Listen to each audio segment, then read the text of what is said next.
Sunrise JPL Roundup.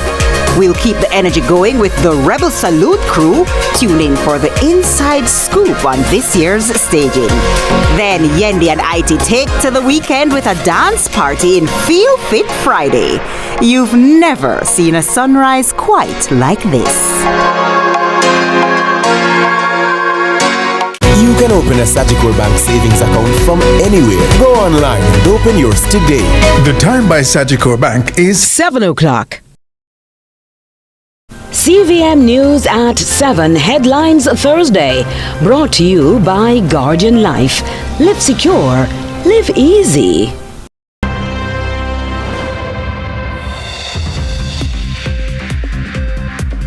Tonight in CVM News at 7, St. Catherine Municipal Corporation among 17 entities raided by MOCA. Incumbents falling worldwide. Is Prime Minister Andrew Holness at risk? Row over performance of Investment and Commerce Ministry. In the business report, safeguarding sugar's future in Jamaica. While in sports, Sunshine Girls captain confident ahead of South Africa series.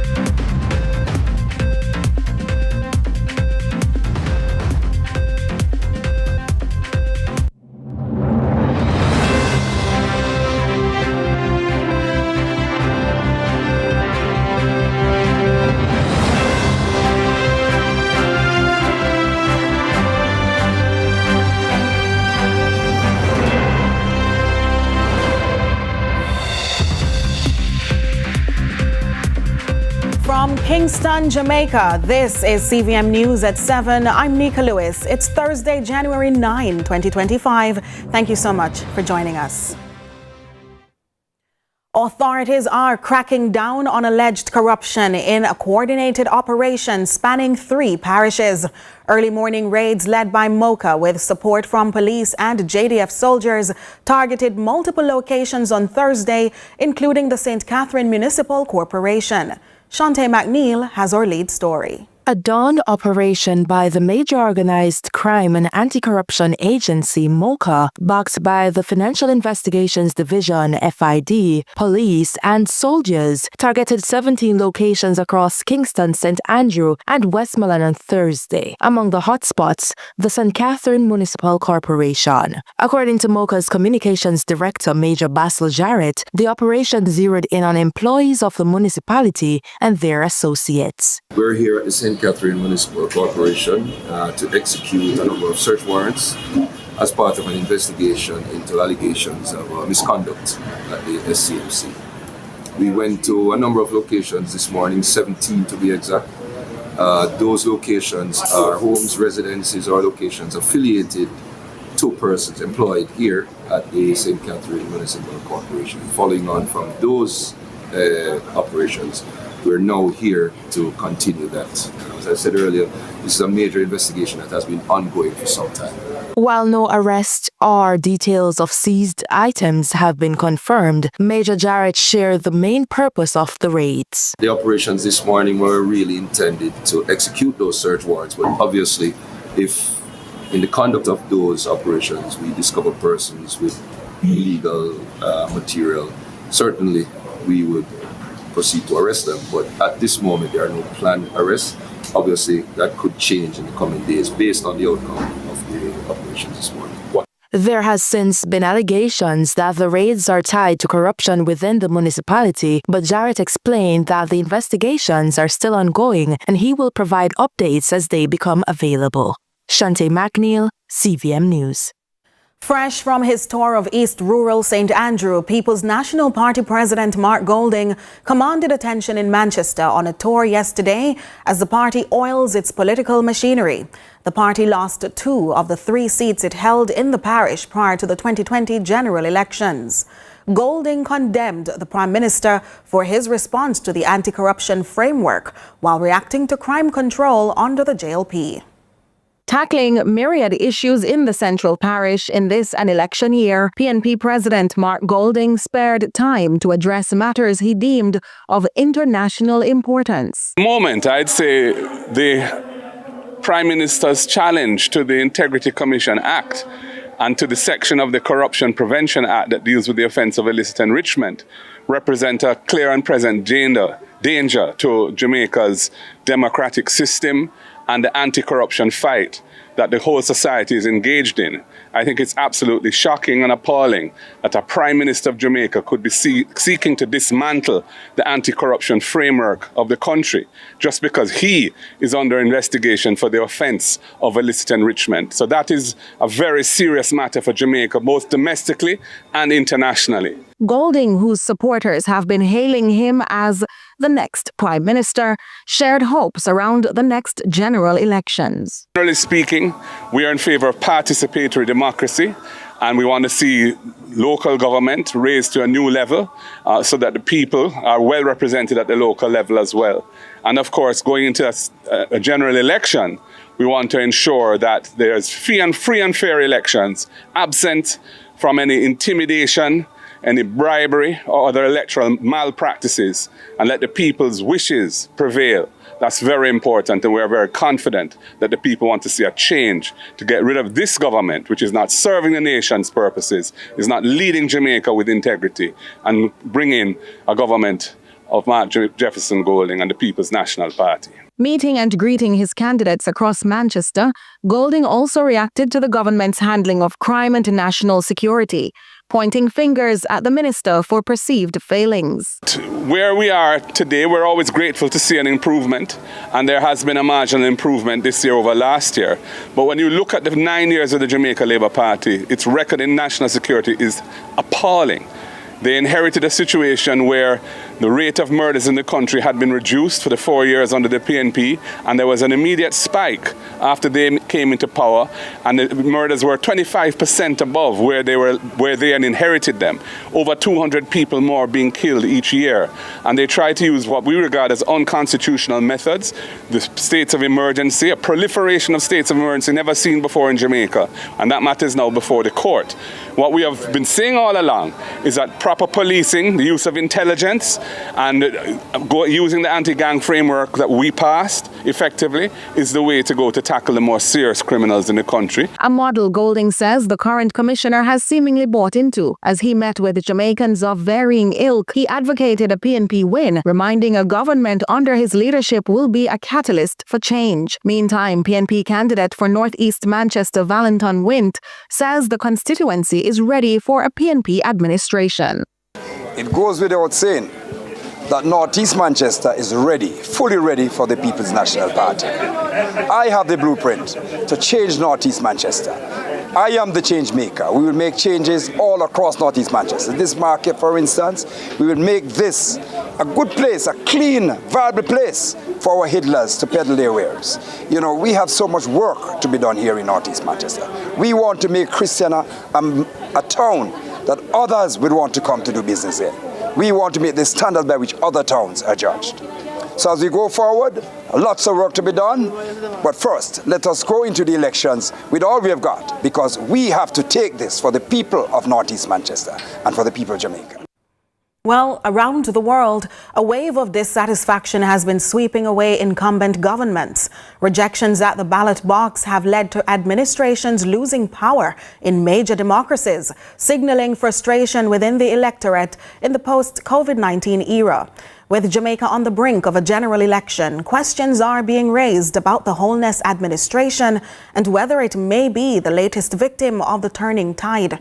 Ramon Gordon has the expert insights. Diplomatic ties between the Biden administration and Jamaica are winding down, marked Thursday by a farewell call from Vice President Kamala Harris. Harris, of Jamaican heritage, lost the 2024 election to indicted former U.S. President Donald Trump in the Democrats' worst defeat since 1988. Across the Atlantic, the UK saw a sweeping Labour Party victory in July, while in Canada, Prime Minister Justin Trudeau announced his resignation just this month. In the Caribbean, elections loom. At home, the Jamaica Labour Party faces an uphill battle for a historic third term, with 36% of respondents in a Don Anderson poll favouring the PNP's MOCA Golding over Prime Minister Andrew Holness, who garnered 32.5%, as voter turnout is projected to exceed 50%. I believe that the general voting public is a little bit more turned on and tuned to voting this time. People are concerned about things like what's happening to their own families, meeting their daily household expenditure. But again, we don't know when the elections are going to be held. We can't say from at this point in time what impact that current position would have on voter sentiment. That's pollster Don Anderson, who says while it's too early to be making predictions, the PNP has made significant gains over the past few years. After the GLP won the election in 2016, we did about 8 or 9 national polls. And in those 8 or 9 national polls, I wanted to be known very, very loud and clear that in those 9 national polls that we did, the People's National Party was nowhere even in the race.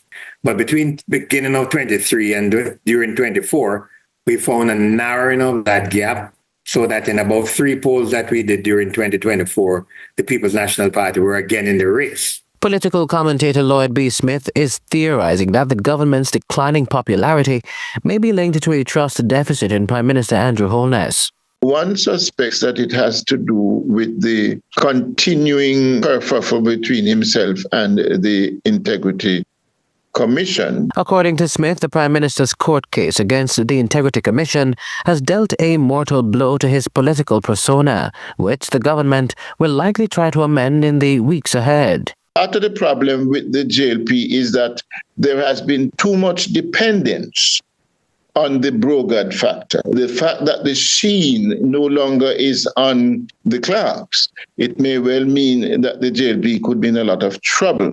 Have always maintained very firmly and very strongly and repeatedly that elections are won on election day. These are things that help to form a pattern. And if that pattern, if the trend continues, then surely it would pose some challenges. The next general election is constitutionally due in September. Ramon Gordon for CVM News.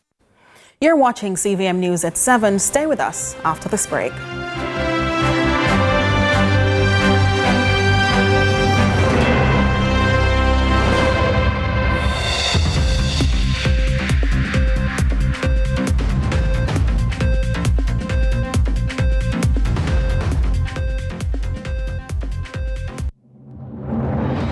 News at 7 Headlines Thursday, brought to you by Guardian Life. Live secure, live easy. It's sunrise where the fun rise. Come rise with Sunrise. We begin your Friday with the best of the internet in React. Grab your gear, we head to the field for the Sunrise JPL Roundup. We'll keep the energy going with the Rebel Salute crew. Tune in for the inside scoop on this year's staging. Then Yendi and IT take to the weekend with a dance party in Feel Fit Friday. You've never seen a sunrise quite like this. No more fear of missing out. CVM TV News is on YouTube. Get up-to-date news, sports, and business content at CVM TV News anytime, anywhere. Subscribe now to CVM TV News to see it happen.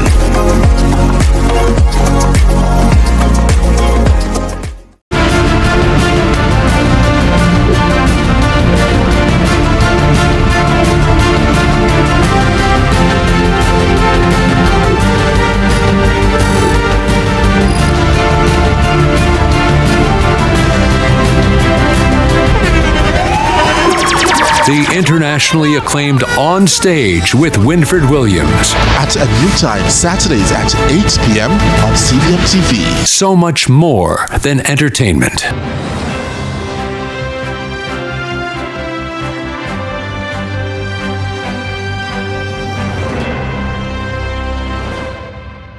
Welcome back. A war of words has been brewing between Minister of Industry, Investment and Commerce and the opposition spokesman Anthony Hilton over the leadership and direction of the ministry under Hill. Hilton, a former holder of the portfolio, is accusing the minister of no real returns for the spending by the ministry in tangible investments.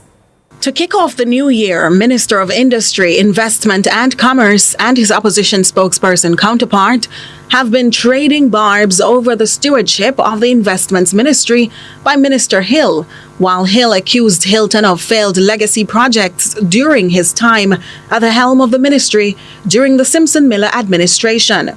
I didn't know him personally. I would think that maybe he was deaf. Because if you live in Jamaica in the past year and a half, 2 years, you know that the policy I've been driving is export. Hilton accused the minister of taking trips that have yielded no return and no real strategic direction for the ministry, going as far as to call the trips jaunts. It's important, first of all, for each trip to have a particular goal, a particular objective, so that at the end of the visit, you can make an assessment as to, if not the visit, over a period. Yeah. You can make an assessment as to whether those visits are reaping getting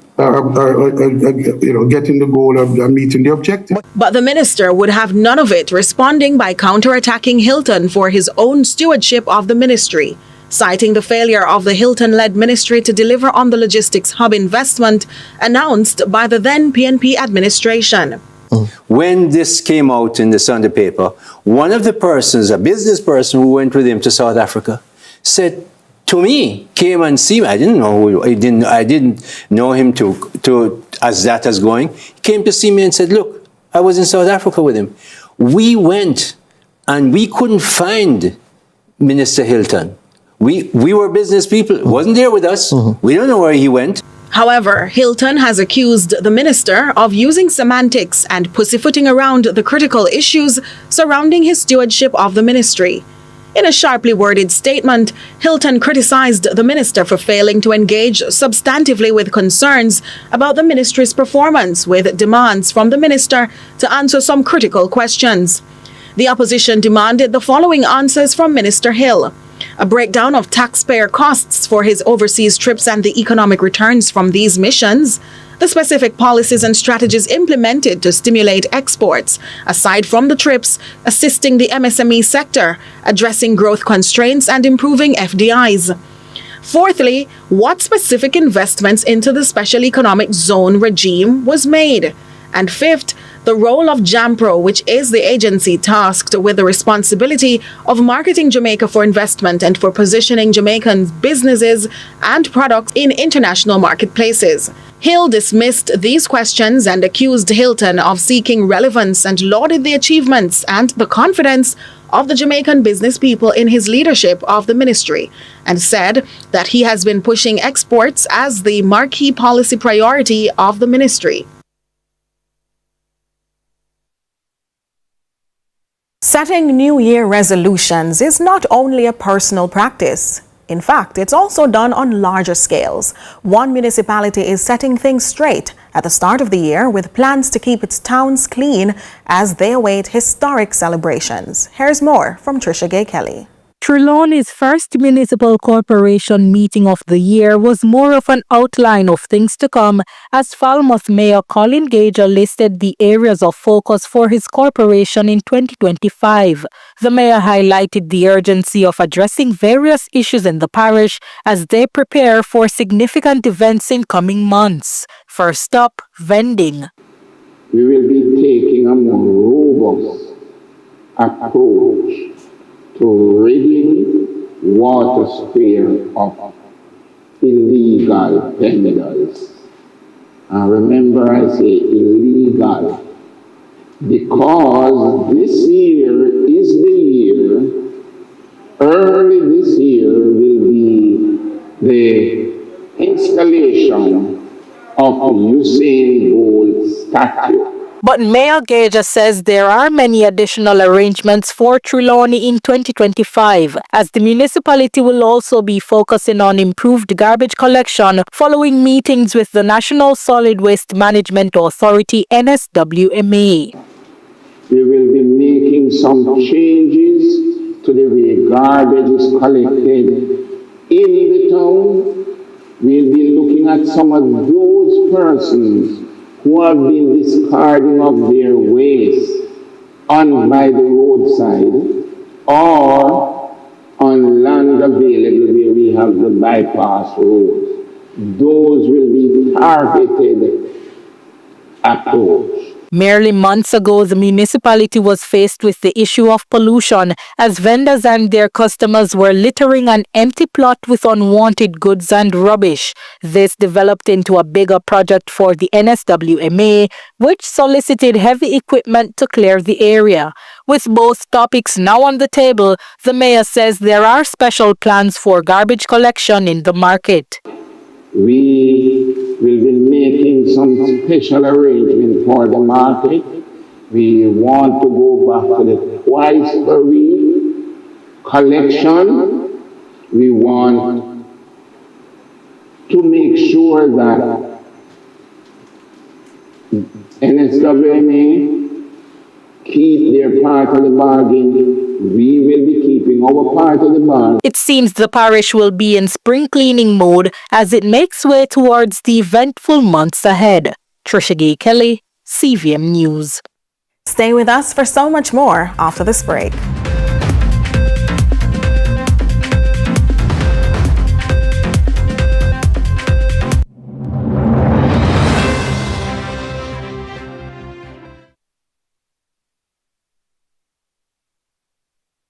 And live Jamaica Premier League action on a Monday night.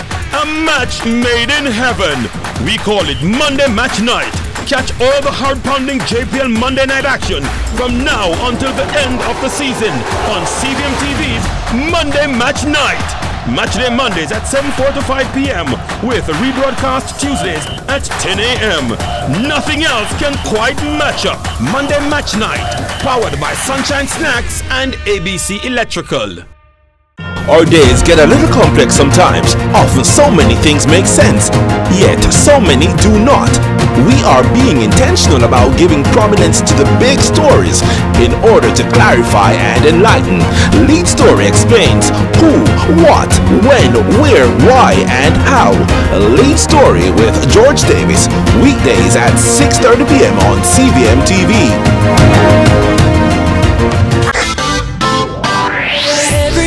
Conquered is another dream game. I land and I fly again like a jet plane. Headed straight in your direction, 'cause I'm wiser, one step closer. I'm winning 'cause I work so hard. And the music keeps on playing, and the people them I say we are my show tonight.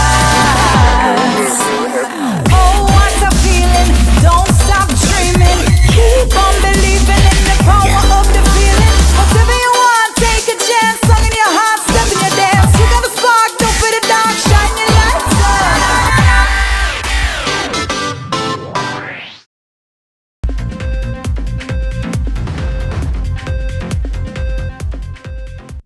We welcome you back with what's happening on the social media landscape. So, what's trending in our local social media spaces? A Kingston restaurant has outlined a detailed press code policy on social media, prohibiting items like athletic wear, beachwear, revealing clothing, and casual footwear. The policy also applies to children and specifies guidelines for gentlemen's attire. The announcement has ignited lively online discussion about what constitutes acceptable. Here are some of your reactions. At Patrice_Tissan writes, "Bring back pride, love it." At Faye Ellington shares, "Listen man, I understand why this was put out." At By the Way, it's Lady K adds, "For a restaurant to have to put out this statement, it says a lot about us as a people. Hashtag proper etiquette." At Lala comments, "Like you can wear those clothes, go dance and party, but don't go to certain establishments like that man. Time and place." At Painfully Jordan posts, "Why y'all going to the people in restaurant in gym clothes? Please be for real." At Jasmine G_18 comments, "Imagine being the little hostess having to tell them that they can't go in. The pressure." At Robbie Socks says, "Love this. Can't comply? Then move right along." And that's what's trending online today. Continue to share your thoughts with us on X at CVM TV and CVM Television on Facebook. I'm Ronaldo Adams. Now to regional and international news. We begin with news in the region. An attorney representing a Jamaican national that was denied entry into Belize believes the department is intentionally giving Jamaican nationals a hard time. However, Love FM reports that statistics show otherwise, as last year more than 1,500 Jamaicans arrived at the PGIA with less than 50 denied entry. Prime Minister and Minister of Immigration John Persenio addressed the allegation. I want to start off by to say that we welcome any Jamaican coming to Belize. I mean, they are brothers, they are sisters. We all belong to CARICOM, and we have the free movement of people. And we've had hundreds that have come as tourists to spend time in our beautiful country and to enjoy the people and the culture and the food. But there have been many instances when we've had people in this issue, Jamaicans, that would come to Belize and say they come to on holiday, and then after that, then they disappear. They go across the border on the way to the United States.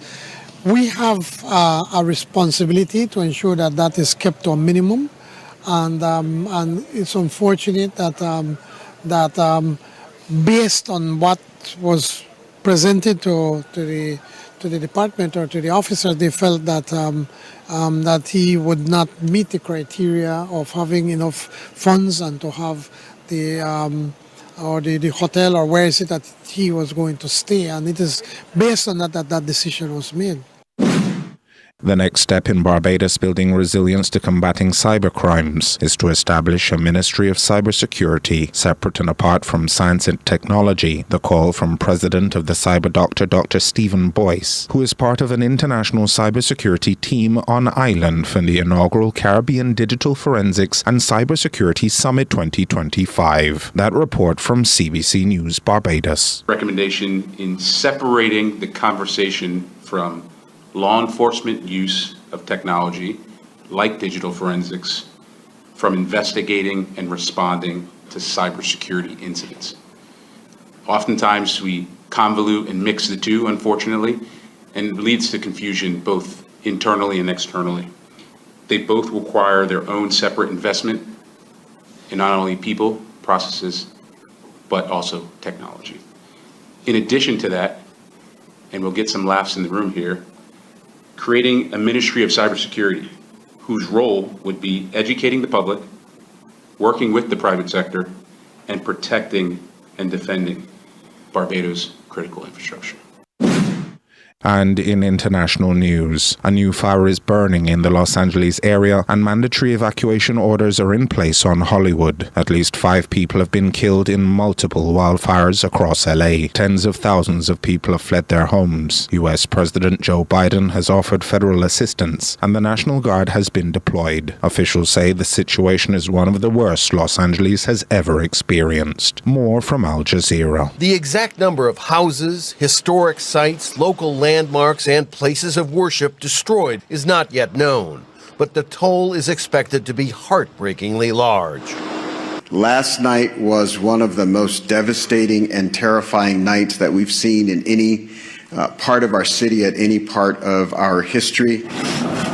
Thousands of firefighters are battling the blazes, but it has been difficult to fight the fires from the air with water and flame retardant dropping aircraft because of the dangerous erratic winds.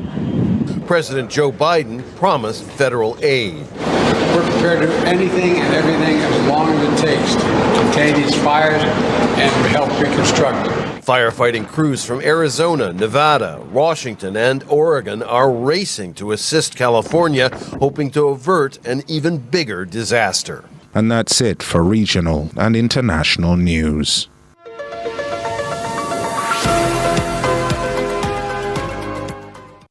There's more to come after this break.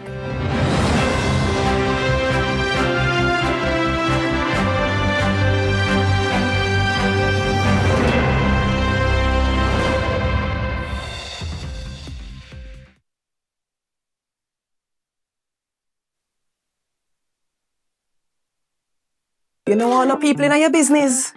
You should take advantage of CVM TV's unbeatable small business advertising package. Trust me. And get your goods and services in front of your customers today. For $150,000, you get a high-quality professional commercial. Plus 20 prime-time commercial spots. That's massive exposure at a fraction of the cost. Including on the #1 morning show in Jamaica, Sunrise. So don't wait.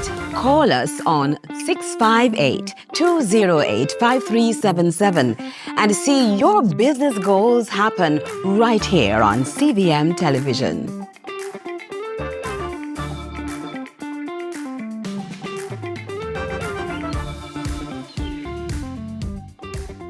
Our days get a little complex sometimes. Often so many things make sense, yet so many do not. We are being intentional about giving prominence to the big stories in order to clarify and enlighten. Lead Story explains who, what, when, where, why, and how. Lead Story with George Davis, weekdays at 6:30 p.m. on CVM TV. We a big deal when we touch ground. Yeah, a KFC when we pulling up. Anything for the taste of a KFC, big deal. The time by KFC is 7:30. No more fear of missing out. CVM TV News is on YouTube. Get up-to-date news, sports, and business content at CVM TV News anytime, anywhere. Subscribe now to CVM TV News to see it happen.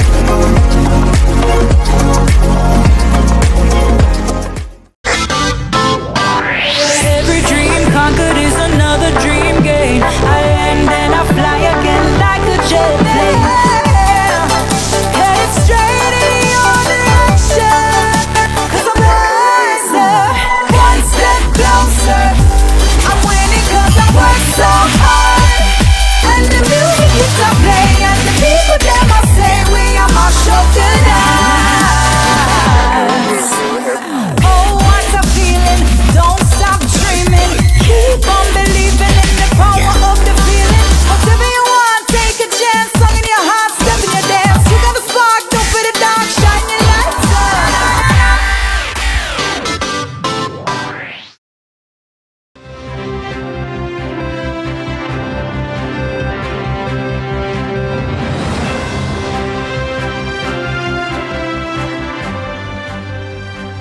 Welcome back.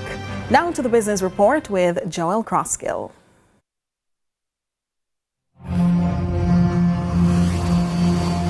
Lots to share with you in the business report today regarding the revitalization of Jamaica's sugar industry, a recent tour of the Pan-Caribbean Sugar Company Limited PCSC factory in Frome, Westmoreland by Minister of Agriculture Floyd Green, which coincides with the start of the harvest season, unearthed a number of investments that have been made with a potential to replenish an historically significant sector that had gradually wilted over time.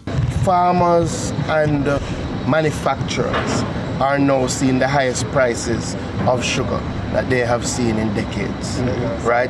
And clearly, once the prices have gone up and once they're able to increase their efficiency, then they're able to operate more profitable enterprises. We are seeing, for the first in a long time, more farmers asking for land to increase cane production. We're seeing companies now asking for more land to increase cane production, and outside of that, we're seeing a brand new company looking to set up shop in Jamaica to start sugar production. So, I think it's an exciting time for our sugar industry again. The resurgence in the sector coincides with the considerable investment made by the PCS in modernizing equipment. We're very, very happy to see the latest investment by Pan-Caribbean Sugar, over $1 million United States dollars in farm equipment, agricultural equipment that will help them to run a much more efficient operation. So you would have seen they're now mechanizing their harvesting process, bringing in new harvesters, bringing in new balers, all sorts of equipment that are critical in our sugarcane industry. So we have to ensure that this new sugar industry that we build is built on private sector principles. Once we do that, it will be sustainable. While the extent of the impact of weather events like Hurricane Beryl last year on the 2,500 hectares ready for reaping this year have not yet been quantified, Minister Green admits there was a potentially even greater impediment to production that required government intervention for correction and allowed for the upgrades in machinery currently being witnessed at the company. Last year we had some challenges in relation to ensuring that the factory had enough cane. And as you know, our Appleton Sugar Factory would have closed down now over 3 years ago, but we still have farmers, good farmers in St. Elizabeth that were planting sugar cane, and there was a time that they had a transportation subsidy that helped them to bring the cane to Frome. That was done by